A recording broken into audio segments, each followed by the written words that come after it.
En Breaking Balls hacemos publicidad que no parezca publicidad. Nosotros empezamos, al acabar la universidad, empezamos con un proyecto de viajes en internet. O sea, fue un poco el embrión de todo esto,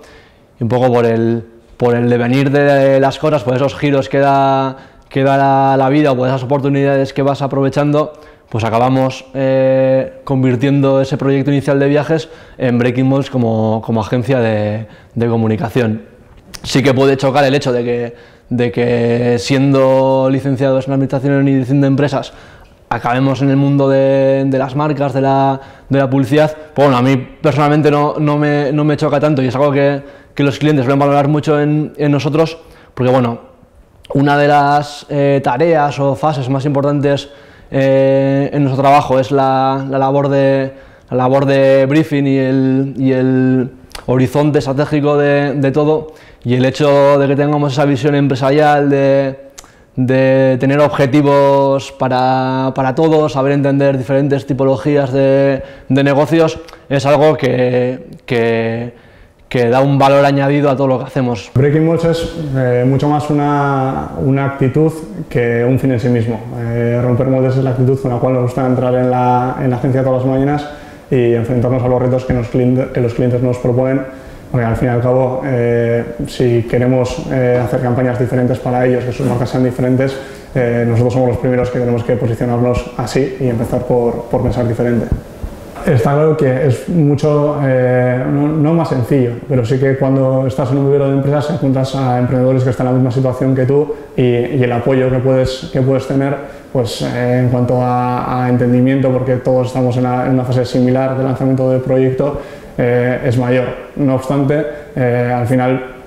tienes que dejar de estar protegido y sales al mercado de una forma natural, no es algo traumático. O sea, lo único que cambia es el dónde estás físicamente. Lo demás es igual. En el mercado ya llevas unos meses o unos años, y no hay un salto drástico de estar en un vivero de empresas a estar en tu propio local. Yo creo que al final una buena idea en comunicación surge de la conjunción de dos cosas, ¿no? Por un lado, como decía antes, el tener un conocimiento lo mayor posible del reto al que te vas a enfrentar, pues un poco lo que llamamos esa fase de briefing, investigación, que muchas veces no se le da la importancia que en realidad merece y que es la base de todo. Y luego otro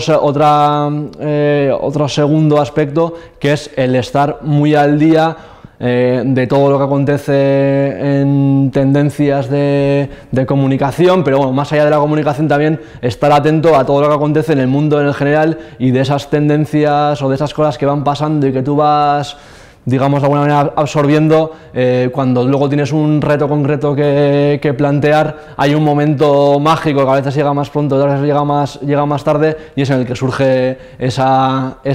idea, que muchas veces esa primera idea solo sirve para desecharla y para tener una segunda nueva idea para desecharla, y hasta que consigues la definitiva, que es la que tiene más sentido, la que le planteas al cliente y la que finalmente acabas realizando. Pero eso, al final siempre surge de estar tener muy bien interiorizado el reto al que te vas a enfrentar, y de estar muy atento a todo lo que pasa. La creatividad, la estrategia, la comunicación no es algo de estar delante del ordenador y ya está, sino que muchas veces las ideas implican estar atento del todo y en muchos sitios a la vez. En realidad nosotros empezamos en un vivero de empresas que no era el Innogune, porque entonces no estaba construido. Nosotros empezamos en Big Berry Land, que era uno de los socios estratégicos de Innovandis por aquel entonces, y fue la primera caída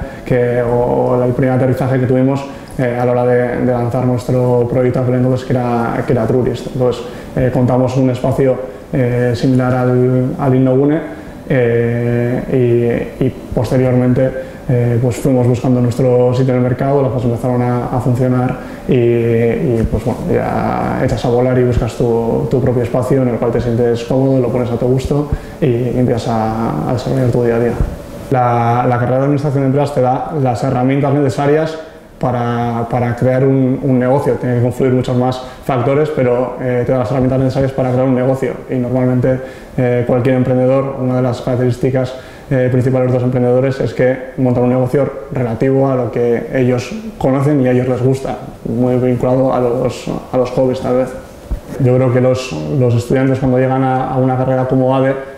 traen en su mochila ya una serie de intereses a los cuales pueden ser enriquecidos con los estudios que van a llevar a cabo en la universidad, y eso puede terminar en crear un proyecto propio relacionado con sus intereses. La verdad es que nos hemos enfrentado a retos pues, muy diferentes, ¿no? Desde creación de nuevas marcas, lanzamientos de nuevos productos y, como bien decías, pues muchas que tienen que ver con la sensibilización o más con lo social. Independientemente del reto, a mí lo que me gusta decir es que los consumidores buscamos en las marcas lo mismo que como personas buscamos en otras personas, y eso es que nos diviertan, nos emocionen, nos sorprendan. Y por eso el éxito de muchas de nuestras campañas está en eso, en darles historias a los consumidores, de tratarles como personas inteligentes que son, y independientemente de que el reto sea más de promoción de un producto concreto, más de dar visibilidad a una acción social, en hacer algo que quieran consumir, quieran compartir, quieran contar.